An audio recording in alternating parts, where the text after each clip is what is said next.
Eccoci qua ragazzi, bentornati sul canale e benvenuti in questo nuovo video per chi passa per la prima volta sotto questo contenuto. Il giorno dopo Napoli-Genoa finita 1-1, si è parlato di numeri ieri, si è parlato di percentuali, tiri in porta, statistiche eccetera eccetera, ma se non vanno diciamo contestualizzati e analizzati in base alla partita giocata guardando il match, possiamo solo leggere numericamente ciò che è successo e al limite per i numeri che andiamo a vedere possiamo anche diciamo dedurre che è un Napoli che ha dominato il match e meritava la vittoria eccetera eccetera, ma non è così perché i numeri vanno comunque inseriti nel rettangolo di gioco guardando la partita. Prima di cominciare andiamo ad analizzare appunto le statistiche, facciamo le pagelle, ma come avete visto dalla locandina del video, salvo Quara e salvo Meret, poi vedremo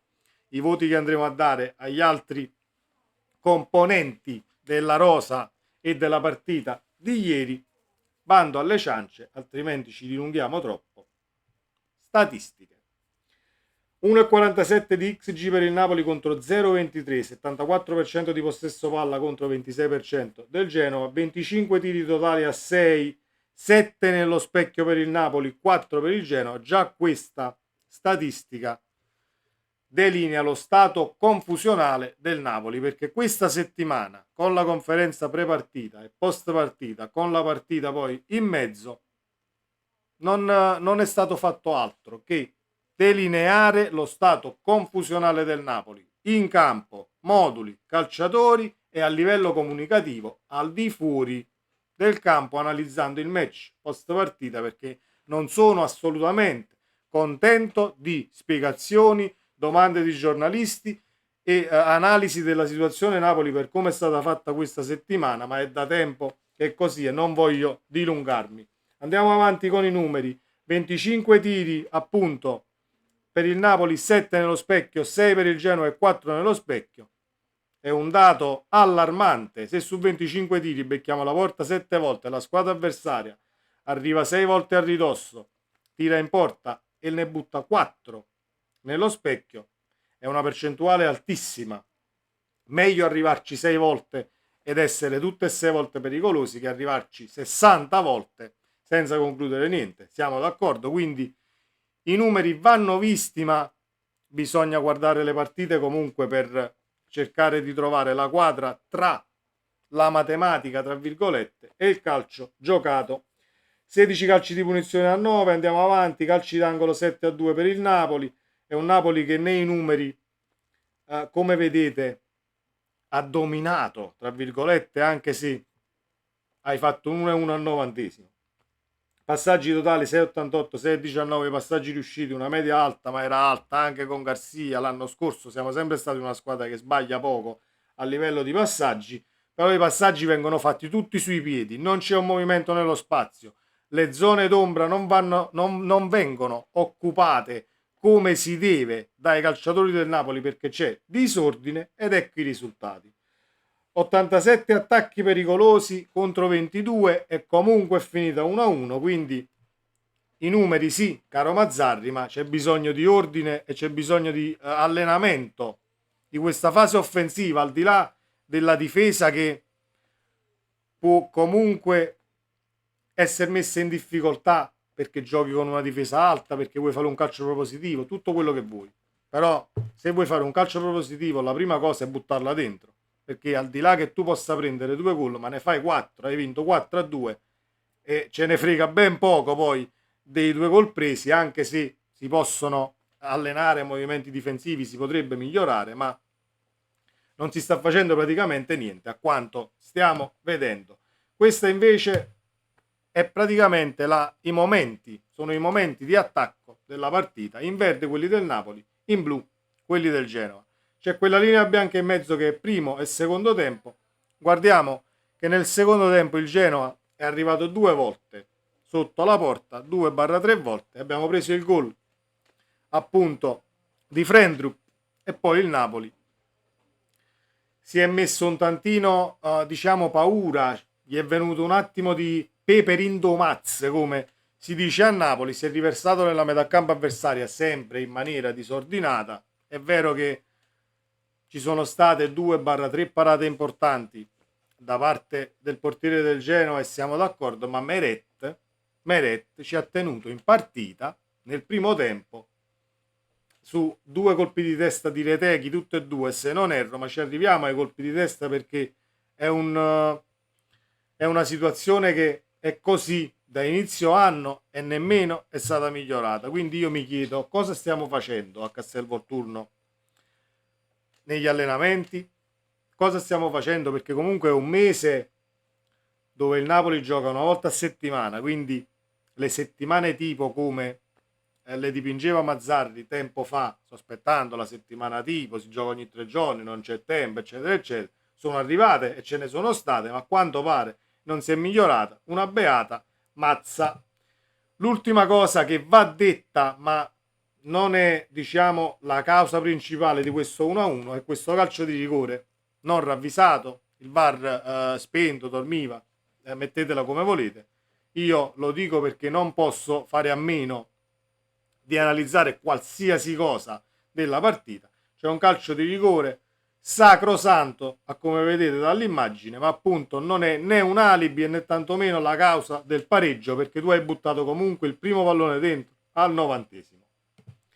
Detto questo, prima di arrivare alle pagelle, la situazione Kvaratskhelia. Allora, Kvaratskhelia deve passare il pallone, sì, deve passare il pallone, però Kvara è l'unico che dà l'impressione quando prende palla e la tiene appunto nella metà campo avversaria, è l'unico che dà l'impressione di poter rendersi pericoloso sia con un tiro sia con una giocata, ti dà sempre quella cosa, quell'attimo di sbandamento nel dire ok, forse andiamo lì, passala di lì, sai, quella situazione in incognito, diciamo, per quanto riguarda il nostro Kvara. La situazione del passaggio, che tutti stanno dicendo Kvara deve passare più il pallone, eccetera eccetera, ci sono cascato anche io un paio di mesi fa, adesso è molto più chiara. Kvaratskhelia prende palla qui, si vede? Si vede. Kvaratskhelia prende palla qui, quindi potrebbe andare di qui, ma sappiamo che in questa zona è da fine anno scorso che vengono a prenderti in 2/3 con il centrale che sta qui e diventa impossibile. Quindi Kvaratskhelia sta facendo molto più questi cost to cost in orizzontale, cercando la giocata, cercando un Cristiano del Napoli che si metta qui, che vada ad inserirsi tra le linee, che detti un 1-2. È perciò che Kvara cammina, che corre da una parte all'altra del campo, fuori all'area di rigore, in orizzontale, cercando un fetente che si metta lì e detti un passaggio, crei una combinazione, un 1-2. Perché si va in porta, cari ragazzi. Se io porto il pallone in questa zona e davanti a me ho il Politano di turno, la punta di turno, i centrocampisti che si dovrebbero inserire, le mezzali qui e qui, dovresti avere 3-4 uomini per poter dialogare e per appunto creare qualcosa di pericoloso. Quando Kvara, se guardate la partita, quando Kvara porta la palla in orizzontale, guarda sempre verso la porta con la coda dell'occhio. Perché? Perché se tu mi detti un passaggio nello spazio qui, noi andiamo in porta. Se me lo detti qui, noi andiamo in porta. Se addirittura invece di dettarmi il passaggio, Kvara sta portando la palla qui e tu al limite ti metti qui e mi detti un 1-2, possiamo andare in porta. Si chiamano triangolazioni, che sono le cose, non voglio dire più semplici da fare, ma le basi del, diciamo, del calcio. Quando trovi una difesa schierata o aumenti la velocità di passaggio e di dialogo tra i calciatori, altrimenti diventa difficile. Il Genoa è una squadra che quando va sopra diventa talmente granitica e compatta che è difficile scardinarla. L'abbiamo visto ieri, l'ho detto anche ieri nel pre-partita che di solito facciamo io e Mauro di Mana TV 1926 sul suo canale e vi invito ad iscrivervi al canale di Mauro se non l'avete ancora fatto. L'ho detto anche lì, speriamo di non andare sotto 1-0 perché diventa difficilissimo ribaltare il risultato contro un Genova che sa perfettamente cosa fare, perché Gilardino, allenato, consapevole delle forze della propria squadra, è riuscito a portare un'identità. Ovviamente è un progetto che arriva dalla Serie B e poi non è una cosa che appunto Gilardino ha fatto da quest'anno, è arrivato quest'anno sulla panchina del Genova, però rendiamoci conto che a livello tecnico siamo nettamente superiori e queste partite non le possiamo, a mio avviso, assolutamente perdere per i punti che servono in classifica, per la posizione dove milita il Napoli. Ovviamente i sogni europei, man mano che andiamo avanti nelle settimane, si allontanano sempre di più e quasi svaniscono. Comunque c'è sempre un Napoli dalle due facce, primo e secondo tempo. Al secondo minuto Simeone fuori su cross basso di Politano, Kvaratskhelia dribbling e tiro centrale, Mazzocchi tiro alto. Ci sono i due colpi di testa di Reteghi dove ci salva Meret e poi il Napoli comunque ha creato quelle 3-4 occasioni per cercare di andare in vantaggio, ma sono occasioni più su defezioni avversarie che si perdono l'uomo che su consapevolezza di ciò che stai facendo. Arriva il gol di Frendrup a inizio ripresa, il Napoli per 15 minuti stacca la spina, i cambi, entrano Lindstrom, entra Ngonci, entra Olivera, entra Raspadori, Nathan cambiato per Ostigard, cioè cambiato con Ostigard, Ostigard rimane negli spogliatoi e Nathan entra in campo a inizio ripresa perché Ostigard era ammonito. Questa è la motivazione di Mazzarri che io non condivido nella maniera più assoluta, perché se io ho 4 calciatori importanti ammoniti diciamo a fine primo tempo, non è che li sostituisco 3 su 4, 2 su 4 e me la rischio, perché poi possiamo rischiare di rimanere in 10. Sono calciatori, sono uomini adulti e sono professionisti. Se io ti dico non beccare il cartellino giallo, ci fai attenzione, ecco, è una cosa che potresti calcolare, al di là poi che se trovi un arbitro che ti ammonisce per un fallo che non è da giallo, lì è un altro paio di mani che te la puoi prendere poi con la direzione arbitrale e quant'altro. Le pagelle, 7 a Meret, ritorna tra i pali e ci mantiene in gioco nel primo tempo, perché altrimenti avevamo perso tutti i duelli di testa, così come da inizio anno non ne becchiamo una. A Napoli sono arrivati anche attaccanti di 1,70 contro i centrali nostri che saranno sopra il 1,85 m.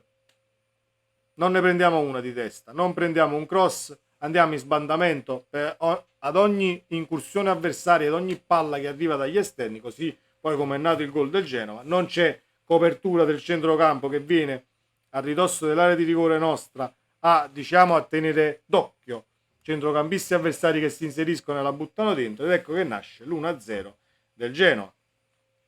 Meret 7 dicevamo, Di Lorenzo 5,5, 5 a Rachmani e 5 ad Ostigard e 5,5 anche a Nathan. Una linea difensiva che non ha funzionato, non funziona e secondo me mai funzionerà. L'unica coppia centrale che mi ha dato un tantino di sicurezza da settembre ad oggi fu quando Rachmani era infortunato e ce la siamo giocati con Ostigard e Nathan. Poi Nathan rientra da 2 mesi, non gli faccio la croce per la sufficienza sul gol del Genova, però non è stata una prestazione sufficiente.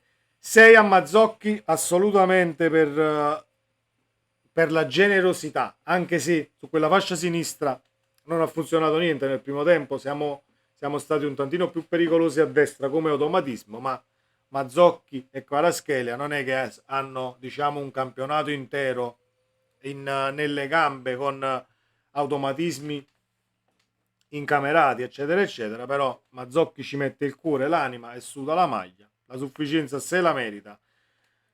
Alla fine i subentrati Olivera, Lindstrom, Gonce sì ha fatto il gol, ma andiamo per i titolari.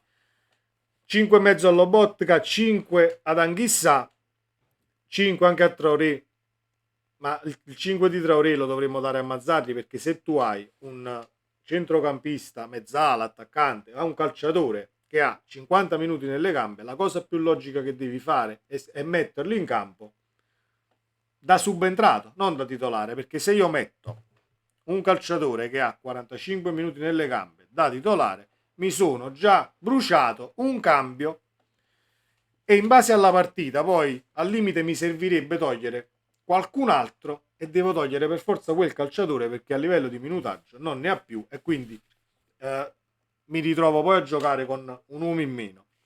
Quindi Ngonge secondo me doveva entrare al posto di Lindstrom al limite e Lindstrom doveva partire titolare.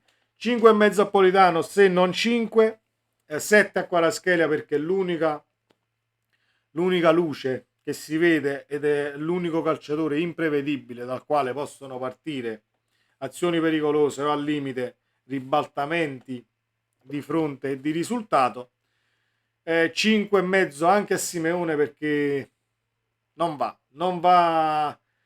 a livello di inserimento, non va a livello di passaggi dettati, non va di nessuna maniera, anche se Simeone si dà tutto quando gioca in campo, l'abbiamo visto tornare a recuperare palloni a centrocampo, solo che non va assolutamente per quanto riguarda un tantino di precisione sotto porta alla quale ci ha abituato l'anno scorso anche in poche apparizioni, ma qualsiasi palla arrivava in area la buttava dentro. Comunque momento no anche del nostro Giolito. I subentrati dalla panchina si beccano, al di là di Nathan, si beccano quel 6 politico che do sempre, anche se Lindstrom mi è piaciuto l'approccio, Ngonge ovviamente più che sufficiente perché quando entra mette quel pepe che manca e quell'imprevedibilità tra i centrali della difesa avversaria che potrebbe far male. Caro Mazzarri, fallo partire titolare, per favore, fallo partire titolare perché non serve tenerli in panchina. Stiamo dicendo che li dobbiamo vedere, vediamoli questi ragazzi e valutiamoli. Politano l'abbiamo visto, lo sappiamo benissimo chi è, ha firmato il contratto, ha la pancia piena e non corre più. Un mese fa ti trovavi Politano dappertutto. Meretti gli voleva dare i guanti per mettersi in porta, voleva fare anche il portiere. Firma il contratto e lì no. Arrivederci e grazie. Ma pensa a Politano. Quindi il calcio lo fanno le motivazioni, il calcio non è solamente numeri, caro Mazzarri, come volevi dire ieri in conferenza. E poi c'è c'è una cosa preoccupante che mi ero messo qui, se la ritrovo ve la dico perché è preoccupante questa dichiarazione per quanto mi riguarda e se mi sembra che sia qui, ecco, la poca lucidità non dipende dall'impegno, che poi non è la stessa frase che ha usato Mazzarri in conferenza, è riportata così, ma il succo è quello. Io l'ho detto ieri in live, ringrazio tutte le persone che sono passate in live e tutti voi che avete commentato per le 2 ore che sono state fantastiche ieri nell'immediato post partita. La poca lucidità non dipende dall'impegno, ma diciamo che l'essere cinici sotto porta e lucidi viene solamente dagli allenamenti. Poi se lo vogliamo chiamare impegno, lo chiamiamo impegno, ma io l'ho detto ieri in live, il gol che l'anno scorso fa Osimhen, e non solo quello, con la Roma, dove c'è il lancio di Politano, Osimhen scavalca Smalling spalla a spalla e mette quella palla dall'altra parte con l'angolo che ricordate tutti, Osimhen tira da qui e la palla va a finire qui. Con i piedi che si ritrova Osimhen, senza allenamento, quella palla finiva in curva o in fallo laterale dall'altra parte. Quindi se non ci si allena su determinate situazioni non si migliora. È una fase offensiva che non funziona, la fase difensiva lo sappiamo già, che siamo un colabrodo tra centrocampo e difesa, quando ci allunghiamo, reparti slegati, eccetera, eccetera. Era un tantino meglio quando siamo passati a 3, ma per un fatto di difesa a 5, forse non tanto di centrocampo che riusciva a fare filtro. A me mi sta bene tutto, difesa a 4, difesa a 6, difesa a 10, difesa a 1, interessa relativamente poco, a me interessa l'interpretazione del modulo stesso e l'approccio alla partita che è stato insufficiente anche ieri. L'ultima cosa, e chiudiamo, è un Napoli che mentalmente non riesce a ribaltare la situazione di svantaggio, è un avversario che ti viene poi a prendere alto in determinati momenti. È un Napoli che si accascia, va a terra e claudicante cerca di rialzarsi buttando dentro qualche pallone in modo fortuito, così come è nato il gol dell'1-1 al 90°. Non ti puoi permettere contro il Genoa di segnare il primo gol al 90°. Mi auguro che con le prossime partite, Cagliari e Sassuolo, il Napoli possa fare bottino pieno e portare 6 punti che servono come il pane per non fare ulteriori brutte figure e si rimette in carreggiata. È una cosa che mi auguro sempre, ma man mano che andiamo avanti nel tempo e con le partite giocate la vedo sempre più difficile. Fatemi sapere la vostra qui sotto nei commenti, ragazzi. Grazie a tutti, un bel like a questo video e sempre Forza Napoli. Ciao.